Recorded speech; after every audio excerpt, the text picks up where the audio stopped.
Bienvenue dans Choose Social. Choose Social, c'est l'émission de Choose My Company qui met en lumière les personnes, les points de vue, les organisations qui ont décidé que l'individu était au cœur de leur projet. Et aujourd'hui, je reçois Mathieu Cornietti, qui est le fondateur et le PDG du fonds d'investissement Impact Partners. Bienvenue Mathieu. Bonjour Laurent. Merci d'être là. Alors, première question, et on va rentrer directement dans le vif du sujet. L'urgence, elle est sociale, elle est même plus environnementale. Il faut investir dans le social, pas dans l'environnemental. Est-ce que ça s'oppose? Écoute, on va parler d'abord du changement climatique. Ouais. Je crois que c'est enfin devenu une priorité pour tout le monde, y compris nos gouvernants. Et immédiatement, quand on parle de changement climatique, on nous parle d'urgence environnementale. Puis alors, juste après, on va nous dire, au fait, on est super content, la taxonomie européenne, le Green Deal, tout ça, c'est 2050. Moi, je sais pas, on parle d'urgence et 2050, j'ai un petit peu de mal à connecter, mais ce qui est sûr, c'est qu'en 2050, on aura eu le changement climatique. Qu'on n'en est plus à se dire, il faut limiter le changement climatique. C'est bien hein, si on peut y Donc arriver. toi, tu dis peu importe ce qu'on fait au niveau Faut environnemental, déjà de toute s'adapter. façon, il aura lieu. Ouais, Ok. voilà. On a plutôt intérêt à limiter le réchauffement, ça c'est une certitude. Mais de toutes les façons, il faudra qu'on s'adapte à ce changement climatique. Et ça, effectivement, ça passe par la cohésion sociale, ça passe par juste être confronté à une réalité qui est l'urgence sociale. Voilà, on est au pied du mur. Et donc concrètement, avec Impact Partners, là, vous financez des projets impact sociaux qui visent à accompagner spécifiquement le changement climatique. Pas spécifiquement, c'est quoi le type de projet? Concrètement, j'aurais beaucoup de difficultés à te relier de façon immédiate une adaptation au changement climatique et notre travail au quotidien. C'est une micro-goutte d'eau sur le sujet. Mais ce qui est certain, c'est qu'effectivement, au sein de la société de gestion Impact Partners, je rappelle quand même, on est une plateforme européenne dédiée à l'impact investing. On accompagne les entrepreneurs qui génèrent ces impacts sociaux remarquables sur des sujets, des enjeux d'éducation, des enjeux d'apprentissage, d'économie circulaire ou encore de santé. On cherche à accompagner des populations fragiles. Le travail que fait Choose My Company, on en est très fiers, puisque vous intégrez dans la réflexion des RH des entreprises souvent des jeunes, je pense aux apprentis, aux stagiaires, des cols bleus. En tout cas, tous ceux qui sont bien souvent oubliés dans les évaluations et dans les enjeux RH des entreprises. Et toi, ça fait longtemps que tu es dans l'impact social, d'ailleurs probablement même un peu avant beaucoup de gens qui s'y mettent en ce moment. C'est des convictions que tu avais. Juste si on parle de toi 2 minutes, un profil. Non, je m'appelle Mathieu Cornietti, Ouais, j'ai 42 ans. D'où ça vient cette volonté de faire le bien à la société dans laquelle tu vis? Ah, c'est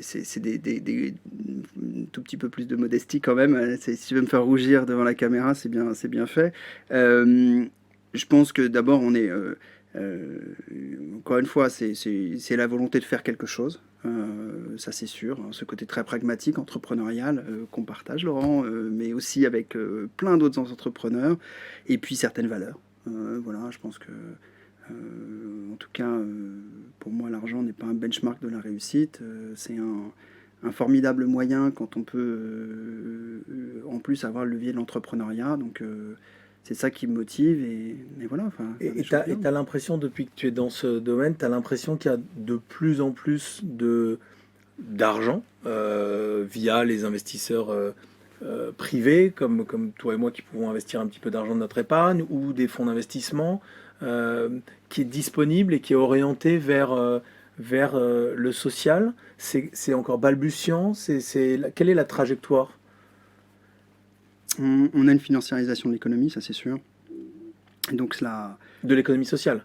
de l'économie en général. D'accord. Je veux dire, aujourd'hui, entre les entreprises cotées, la dette à tous les niveaux, enfin, on a une financiarisation de l'économie. Enfin, et de l'autre côté, on a ces enjeux sociaux auxquels nos gouvernants ne peuvent plus répondre. Il y a une contrainte budgétaire, il y a besoin que tout le monde s'y mette. Et je pense que l'entreprise est un formidable moyen pour apporter des solutions, y compris sociales, y compris dans un champ qu'on pensait historiquement en France être la chasse gardée de l'État. Il faut le faire avec efficience, il faut le faire avec de l'énergie, et les entrepreneurs en ont. Voilà. Et de l'autre côté, je vous parlais de financiarisation, effectivement, on peut, avec des fonds d'investissement, avoir un impact social remarquable en soutenant ces entrepreneurs-là. On oppose souvent faire le bien, avoir un impact positif, gagner de l'argent. On peut concilier les deux.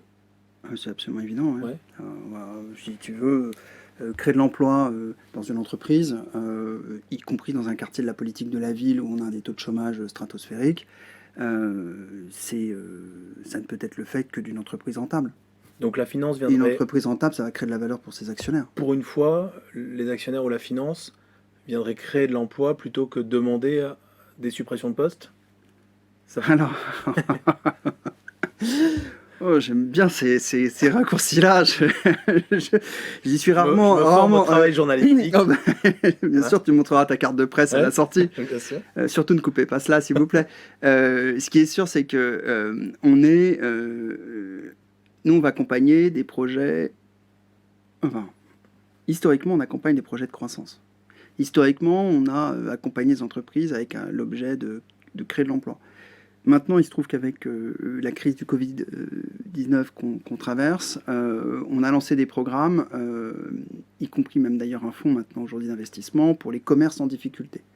Bon, voilà. S'il faut accompagner le départ de quelques salariés d'un commerce, d'un restaurant, s'il faut restructurer les dettes et être dans des situations dures, nous le ferons avec comme objectif de garder, en l'occurrence avec ce fonds, une activité commerciale dans une zone de revitalisation rurale où si le commerce multi-activité disparaît, il n'y a plus rien.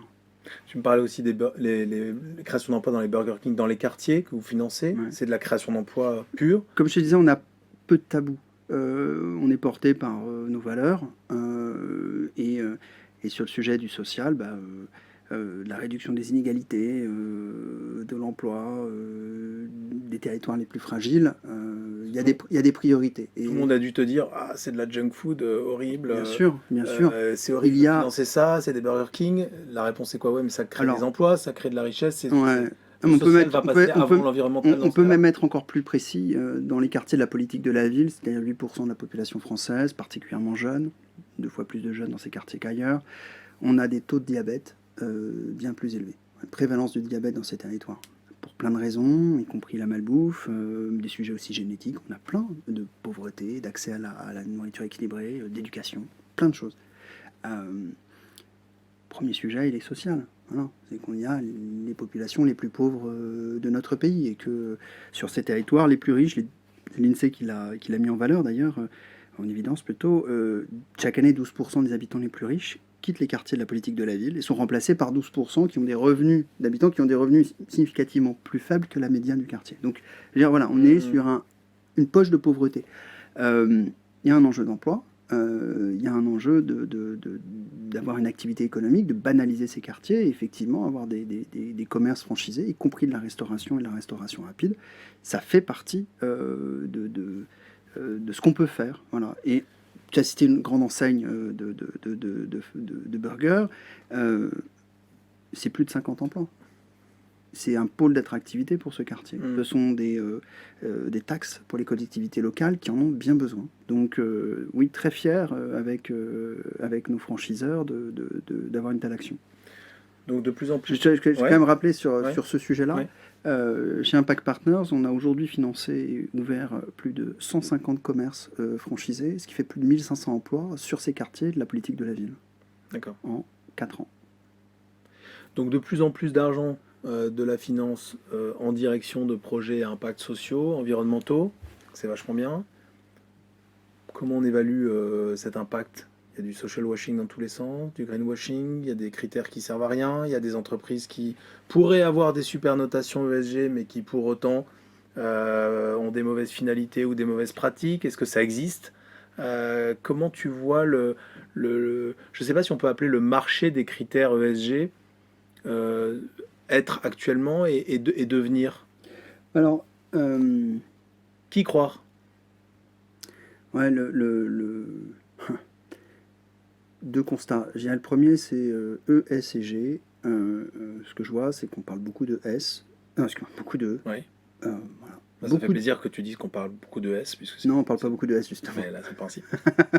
Je sais que c'est le principe. On parle trop de E, pas assez de S. Pas Ok. trop, pas trop. Ok. Mais on parle beaucoup du E. D'accord. Les investisseurs, je vais m'exprimer au nom un petit peu des investisseurs, quand ils parlent de G, ils sont très heureux de parler je sais pas, en bourse, le grand débat, c'est le niveau de rémunération des super patrons. Ouais. Et le S, c'est très facilement mis à la trappe. Voilà. Donc, je suis très heureux effectivement d'être aujourd'hui avec toi pour évoquer et remettre au cœur de l'entreprise les enjeux sociaux. Donc il y a quoi? C'est quoi les critères du S Et quand on parle de S, Ouais. justement, toi, tu abordes tout de suite la mesure. Mais moi, j'aimerais quand même qu'on soit sur ce qui est évident.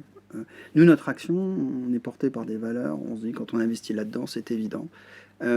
C'est sûr que si on prend le truc dans l'autre sens en disant, au fait, ce que je fais, va falloir que je le justifie, va falloir que je mesure et que je prouve que ce que je fais est bien. À mon avis, on a juste oublié qu'il fallait peut-être changer ce qu'on faisait, que c'est pas le business as usual, que c'est pas je faisais des gros LBO et puis maintenant je mets le mont social, environnemental, impact ou je sais pas quoi et puis je mesure et non, en fait, en Je veux général, dire, c'est dans la finalité de ce que tu fais que ça se voit, l'impact sur le S, c'est ouais, ça? exactement, c'est que tu dois à mon sens, on doit d'abord réfléchir à comment faire notre métier autrement, plus orienté vers le S, et ensuite, évidemment, mesurer les choses, aligner les intérêts, très important.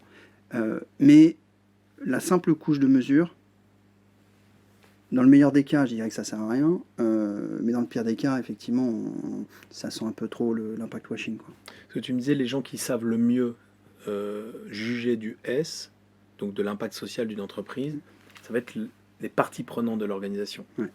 C'est salariés, c'est même ses candidats, ses clients, ses fournisseurs, ses actionnaires, c'est eux qui savent juger le mieux. Ça s'oppose à l'avis d'un expert, par exemple, ou à la parole de la direction? Non, parce que c'est les choses ne doivent pas s'opposer. Non, les choses ne doivent Ça pas s'opposer. complète? Ouais, c'est des visions qui sont différentes. Quand on prend l'exemple de l'énergie et qu'on va regarder les enjeux autour de la consommation énergétique, scope 1, scope 2, scope 3, tu le sais bien, je veux dire, il y a le nombril de l'entreprise, le scope 1. Ça, je pense qu'effectivement, la direction a une parfaite connaissance de son travail. Ok. Le scope 2, on va commencer à intégrer des fournisseurs, on va commencer à avoir une distance. Sur les sujets sociaux, il y a des chaînes de valeur. On peut avoir la même logique, tu veux dire, sur les sujets sociaux, un scope 1, scope 2, Exactement. scope 3. Exactement. Et sur scope 2, si tu veux, ta chaîne de valeur, où tu es, je sais pas, une industrie automobile, et tu quid de des enjeux sociaux chez tes fournisseurs, quid chez tes propres clients, enfin comment tout ça s'agrège.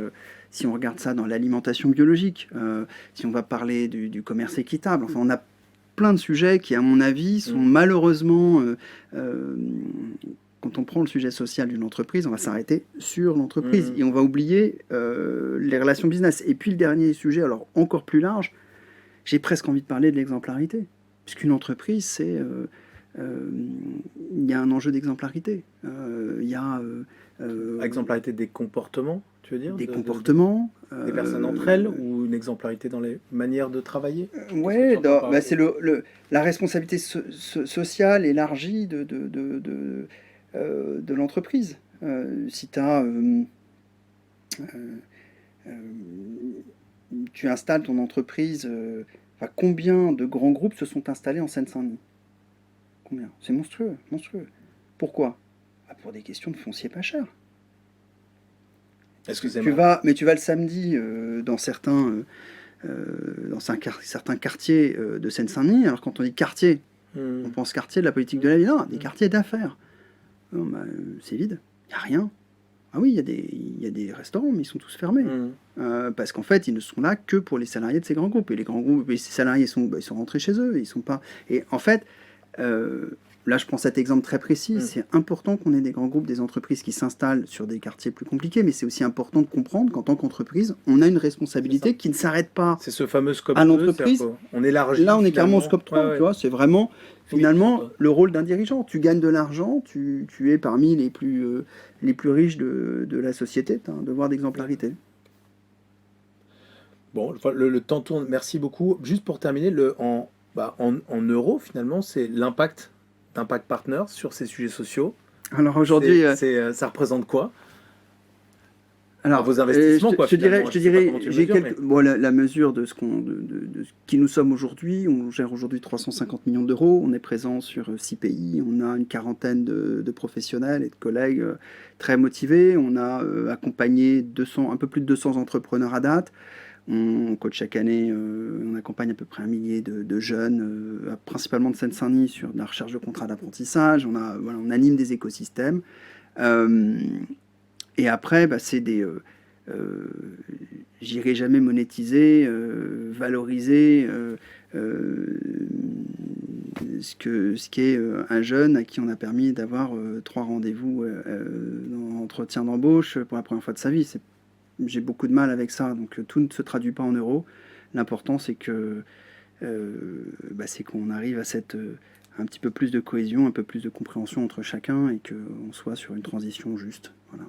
En tout cas, on peut concilier l'impact financier et l'impact social. C'est pas incompatible. Alors, je vais parler plutôt de performance financière, à défaut d'impact financier, mais de la performance financière et de l'impact sont, voilà, et en tout cas, moi, ce que je retiens surtout, je te laisserai pas le mot de la fin. Ce que je retiens... Alors, il faut que tu dises au revoir aux gens. Avant, j'aurai 2-3 phrases et après, je dirai au revoir. Mais ce qui est sûr, c'est que ces sujets social, clairement, Choose My Company a raison de rappeler que c'est au cœur de l'entreprise et c'est même au cœur de notre société. Alors, merci beaucoup, Choose My Company, et au revoir. Au revoir.